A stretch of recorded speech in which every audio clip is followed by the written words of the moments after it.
Hi, so we're going to look at this new video I made. And the first thing we have to do is we have to go to this little settings.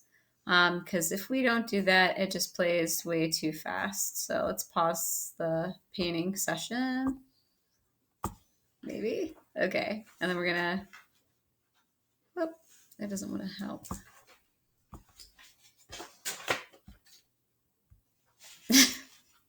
Just,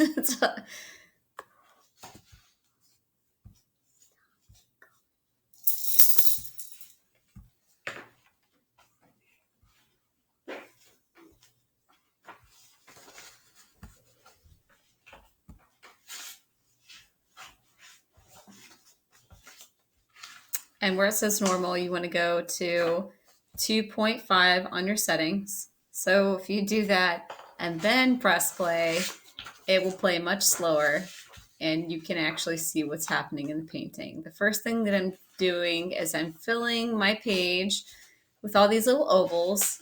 And the one thing that you can actually do that might be helpful is if you made more of a focal point in the middle of this page with a larger shape or a different kind of shape to kind of draw your eye in with your viewer. I was just doing this for the purpose of color mixing and having fun, and I was painting with my little girls. So I'm going to go ahead and play. Right now, I'm outlining my shapes in Sharpie. I wasn't really fully sure what I wanted to do with my background.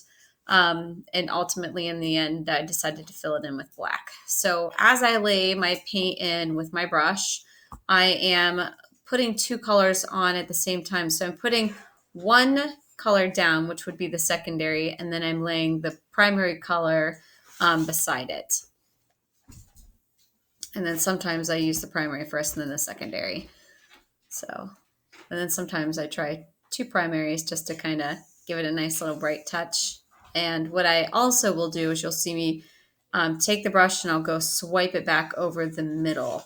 And when I do that, I have taken my brush and just touched it on a paper towel to dry it. And then I take the dry brush and go right over the middle of the painted area.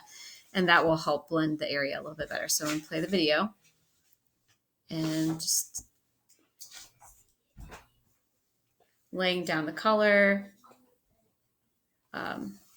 What you saw was my daughter's quick painting. It just goes too fast sometimes. Laying in the color, allowing it to bleed a little bit, drying it up. Now, if you have too much water in one area, what I will do is I will tap the brush dry and then take that dry brush and go back to that wet area and it will act like a sponge. You can kind of swoop it and clean it up a little bit. Some of these areas, this one right here is a triple color one, just kind of playing around because yellow and blue make green, but I also wanted to put green in the middle to kind of have a little bit more of an effect. You can practice different painting techniques within this. You can do wet on wet, which would be wet paper, wet color, wet brush, wet on dry. So you have wet brush, wet color, and then dry paper. You can practice dry brush techniques over wet brush. So after all this is done, I took a Sharpie and put patterns on all of my little shapes. So I'm blow drying it right now with the hair dryer so that way I can go in and quickly lay in my pattern with my Sharpie. So I'm going and filling in shapes, filling in colors. Just tried to make every pattern different, and I'll post the picture of my completed project. So I hope you guys have fun.